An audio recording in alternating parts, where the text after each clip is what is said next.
nila kung paano ipupull off yung ganitong tipong setup at laban. Kaya naman katakot-takot kung ang momentum ay pananatilihin nila sa kanilang mga kamay. Kasi parang ito yung Angela Kufra mid din na kayang makipagsabayan sa Ito, oh, early. ito literal, wala ka ng galawan kapag ka nahuli ka ng Cobra. Oh, Kasi yung love strings, yes. yung strings ilalagay Oo. sa iyo, puppet on a string, ilalagay sa iyo ng Angela. Pagkabagsak mo doon, hindi ka pa makaka-dash. So automatic mahahawakan ka talaga in place. So this is kind of a -1 na hindi ka gumagamit ng ultimates katulad ng isang Kaja. It's the same as Kaja, pero it's much lengthier than a Kaja's. Yeah, so mahirap gumalaw ng kaunti, especially for napakarami possibilities at chances na kailangan pang hawakan ng ating mga teams ngayon. Kasi sobrang similar talaga nung lineup na nakikita natin. Unting kinaiba lang, pero titingnan natin kung magiging same lang din nga ba yung kwento o yung ending dahil papasok na tayo sa game number 2. Katulad yan ang sinabi natin kanina, it is the same setup for the mid trio. Yes. Yung jungle, yung support, at yung roam. Pero, there might be a difference in execution naman for sides of TNC4. And sa totoo lang, it's not surprising kung iba nga yung understanding nila dito. Remember, different teams, different things that they're accustomed to, at yung mga habits nag-iiba din. So right now, kailangan pa rin mag-adjust dito ng Euphoria to whatever it is na gustong gawin ng side ng TNZ4. Hindi madaling i-break yung habits, pero props to for Euphoria for showing us a completely different form. Kasi parang ibang-iba talaga ang kanilang naipapakitang laruan this time around. Wala pa namang sobrang ma-action na mga kaganapan. Tingnan mo tong si Micro. Kahit anong isang gawin sa lead. Magkakat lang din talaga ang Magkakat lang din talaga. At si Fredrin naman, tumatawa lang din yan doon sa bawas ng mga minions. Tinatangki niya ngayon. Oo. Pero si Uranus na yan talaga yung capability ng hero.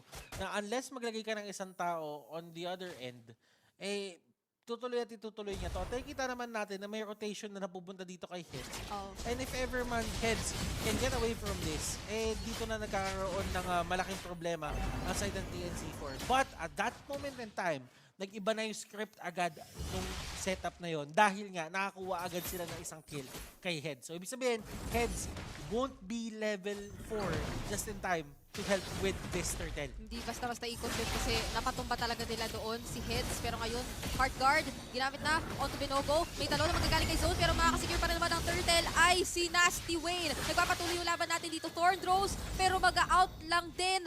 Nakakuha ng mas magandang simula ngayon ng mga kawal natin.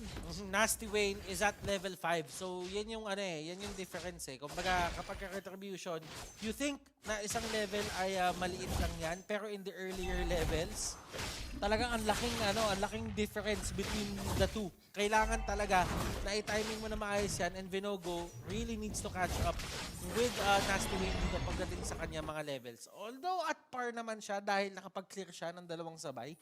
Pero at this point, parang kailangan pa rin mag-ingat side dito ng Euphoria kasi nga yung shield ng turtle napunta sa side ng TNC4, hindi sila pwedeng lumarga dito katulad ng ginagawa nila kanina. Hindi nila basta matatapangan to kahit na sabihin natin yung pinag-usapan natin bago magsimula pa yung laro yung threat ng isang Kufra at Angela kapag ka nahanap ka nila at natalunan ka.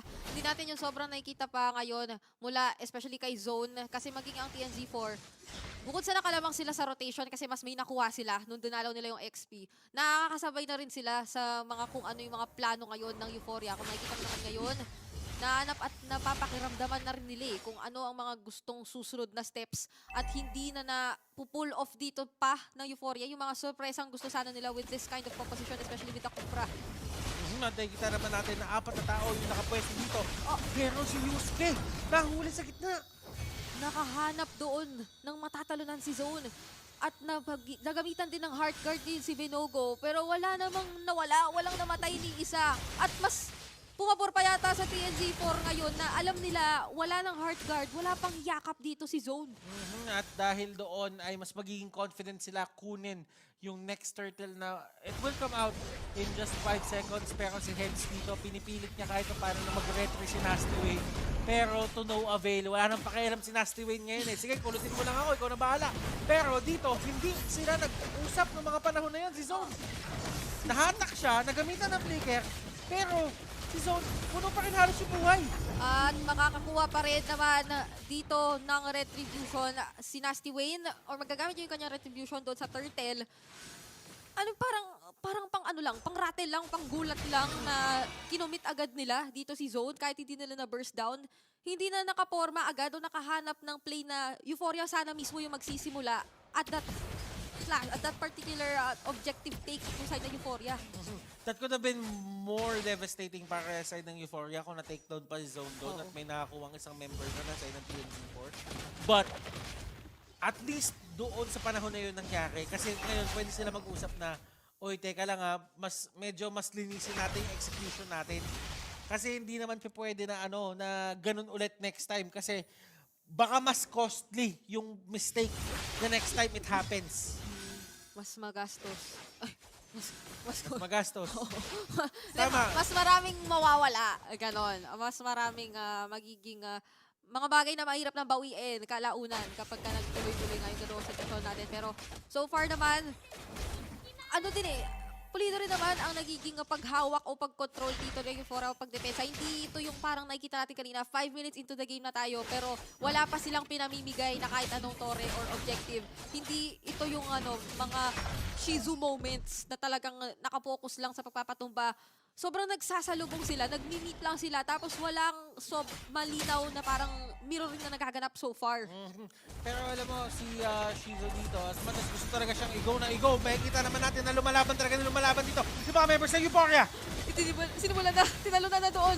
Divine Judgment inumit, pero si Shizu buhay pa. Kaso na doon yung damage mula kay Vin, nag-flicker na rin, pero makakaabot ba? Hindi umabot yung damage doon ng TNC4. Ngayon nakaabot na sila Heads. Mula sa kabilang dulo ng mapa, nandito na sa itaas. At ang nawala lang doon, katangi-tangi, si Yusuke. Siguro, quick release. At nakikita mo, dahil nga nagkagulo na lahat-lahat, libre kumuha doon si Binogo. Nalibre ang dalawang junglers natin. Pero malinaw na mas nakakuha ng magandang bawi doon ang Euphoria kasi sabi nga natin paulit-ulit meet lang sila in the middle. Pero speaking of minute lang din ni Binogo. Yung mga players doon ng TNC4 na nagsisimula ng ating turtle, nakakuha siya agad ng knockout at isa pang kill on to Vin. At dahil doon, sunod-sunod na yung pag-arangkada dito ng side ng Euphoria. Nakita mo yung difference kanina in terms of gold? Hindi talaga siya ganun kalaki. Wala. And right now, kanina, akala natin TNZ4 na shot na call natin eh. Na parang nasa chokehold yung side ng Euphoria. Parang lahat ng possible nakawin dito kay Binogo, naagaw na ni Nasty Wayne. But looking at that swing of things na nangyari na lahat bumabok sa Euphoria, level 11 na si Binogo, si Nasty Wayne level 10, nakatakas pa siya ngayon. Nakano pa siya, nakadalawang pindot ng recall doon sa sitwasyon na kung hindi ikaw si Binogo, medyo sisiguraduhin mo na malayo ka na. Pero pinindot niya pa yung recall niya. And again, sabi nga natin, nung mga moment na parang kumpiyansa na sana ang TNC4 na finally sila sana ang gagawa ng swing supposedly tungo sa kanila. Nandun kasi nakaabang lang si Zone. So, hindi man ito yung sobrang aggro na Kufra playstyle na nakikita natin during the early stages of the game. Sobrang naging worth it in the end yung patience na ipinamalas ngayon ni Zone. At sobrang tapang ni Binogo dito. Tingnan mo kung paano niya pinapasok. Si Yusuke, pinapwersa niya yung Divine Judgment. Pero si Yusuke ayaw na gamitin, pero ang ganda nun! Eto pala yung aggression na hinintay natin na tamang timpla lang at makakakuha talaga ng kill. Pero nandoon yung Thord Rose. Makaka-out pa nga ba si Binogo dito? Medyo masakit na yung damage. Hindi na sasapat yung heal na nagmumula sa hard guard. At ngayon makaka-double kill pa. Siguro nagpapakitang gilas na talaga. Si Ryujin dito medyo may ipit yata. Hahabulin na ni Navin. Makakatakas ba? May sustain naman na hinahawakan. Pero nandoon na rin si Nasty Wayne sa likod. Sasayawan. Pero hindi mo na abutan ng decimate. Grabe yun! Talagang shinake and bake pa ni Ryujin. Kumbaga nagbigay pa siya ng mga half step eh. Kumbaga nagpumeke pa eh. Dito ba ako pupunta? Dito ba ako pupunta? At dahil sa kaka-overtake ng Nasty Wayne, yung Mortal Coil niyang combo, tinamaan niya yung pader. And doon niya talaga tinetelegraph na dapat dadaan si Ryujin. Oo, dapat. Kasi si Ryujin, dire-delay niya ng konti, sabi niya, wala mo. May mga ganun palang siya eh. nangyari. May ganung usapan na namagitan dito sa mga players natin. Pero si Zone, may mahanap na namang isa! Si Nasty Wayne ang kanyang makikita! Walang retry holder ang mga kawal! Kala natin dito, si Nasty Wayne ay nasty na, pero look at Euphoria. Doing him dirty with these kinds of initiations na dapat immune dito yung Martis eh. Kaso si Zone, kung saan-saan nanggagaling. Ito pala yung hinihintay nating gulat mula kay Zone. Hinihintay niya lang naman yung tamang oras para talagang gamitin na yung mga plays na ganito para magulantang ang mga players ng TNZ4. Ang mga kawal ngayon ay hindi na natin nakikitang nakakaporma tulad nung pagsabay na nagagawa nila mulat-mula pa sa kanina. Ngayon, meron nang talagang lumalawak na kalamangan sa kamay ng Euphoria. May Lord pa silang kasama ngayon. Masusubok, although maganda, ang pwedeng depensa ng TNZ4.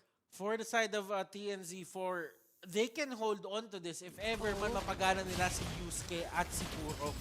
Yun yung yun yung key factor nila ngayon na hindi pa rin na na-utilize dahil yung burst capability, yung -1 sana doon nang gagaling. Kaso, for Euphoria naman kasi, hindi naman na kasi nila pinapauna si Yusuke. Kumbaga, ito na naman tayo. Si Yusuke na naman yung target, si Yusuke na naman yung bibigyan. At nandito, nakita natin, very defensive play na ginagawa nila pero meron sanang attempt doon. Oo, makakuha na sana doon ng biglaang setup si Zone. Pero nandoon pa rin pala yung ultimate ni Shizu. Heavy crossbow out lang. At ngayon masasalubong nga lang si Nasty Wayne. Makaka-out nga ba siya dito? Hindi na muna i-commit. Ang focus naman ngayon ay si Binogo na nandoon pala sa gitna at sasalubong sa inyo. Kaya naman nag-disengage na naman ang dalawang kupunan. Parang kapag alam nila na hindi pa kasi pwedeng i-commit ng sobra, ayaw din muna ng TNZ4 eh. Grabe yung wave management ng Euphoria dito habang nangyayari yung lahat, Brigida. Oo.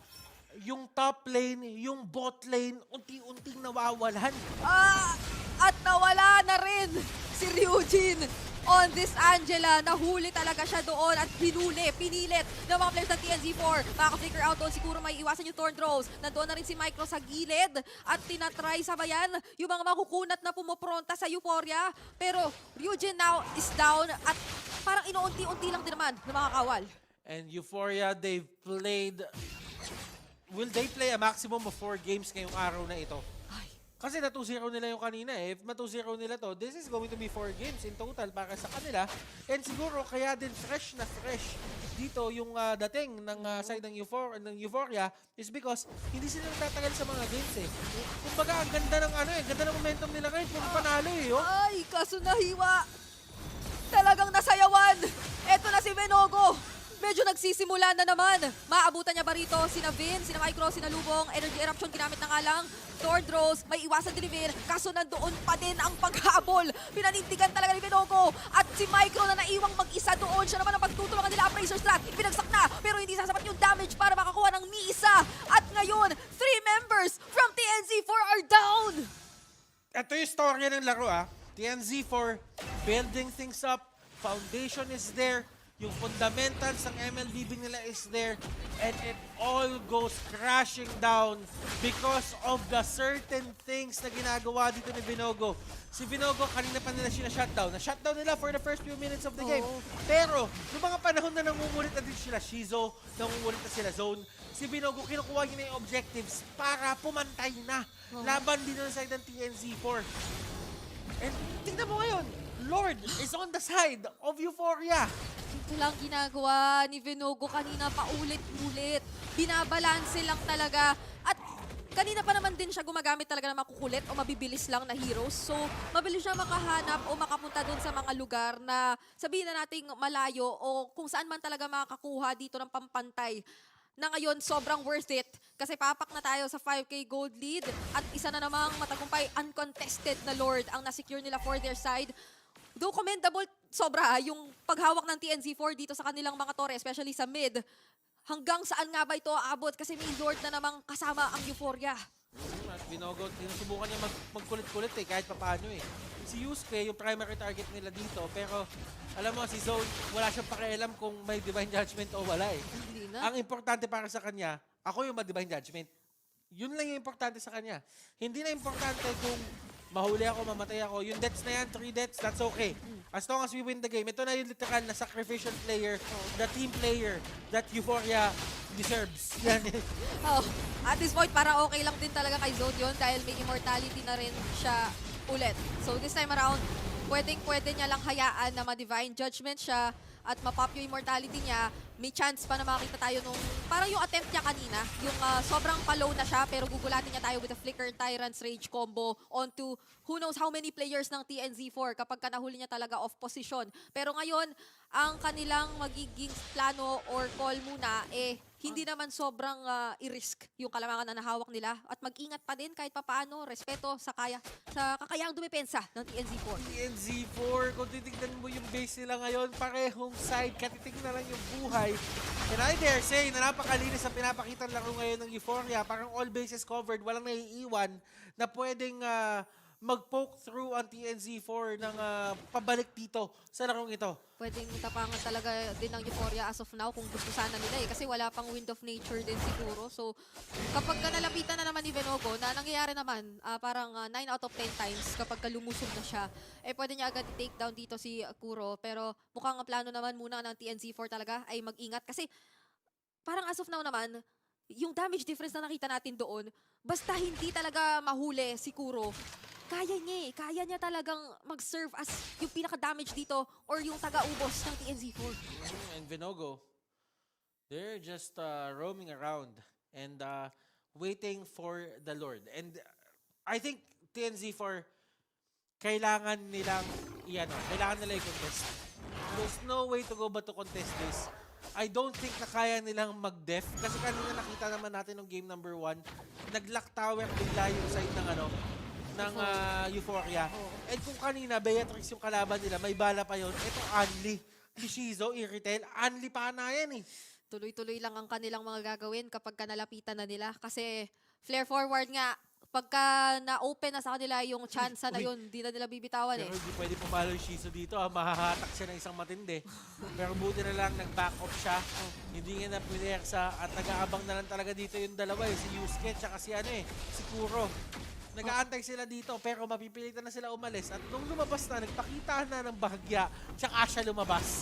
Si Ryujin din ay nandoon lang sa base. Tamang hintay lang sa kung kailan ang tamang pagpakataon na lumabas. Conceal, ginamit na rin dito. Ang nahatak ay si Shizu! Shizu is down para sa side ng Euphoria at ipinagpapatuloy na lang nila yung laban na ito. Nandoon na rin si Venogo sa bandang likuran, naghahanap ng kanyang mangigibawi pero buhay pa si Kuro. Pero si Heads naman ang makakapagpatumba sa kanyang buhay. Medyo low on HP na halos sa mga miyembro na nakikita natin. May isang naipit sa gitna, immortality pop para dito kay Heads. Pero ipagpapatuloy ba ito ng mga kawal dahil medyo delikado na yung sitwasyon? Kaya pa nila, ilalaban nila para makakuha ng kalamangan at masigurong silang mananalo sa clash na ito. And habang nangyayari yun lahat, ang laki ng damage din ng TNZ4 sa base ng side ng Euphoria. Nakikita natin na for the first time dito, nakapagtulak sila ng third turret doon sa may bottom lane with the minions. At nandito na si Venogo, sinusubukan niya kahit paano talagang lumaban dito. And nakikita naman natin na hindi talaga nila i-give up to.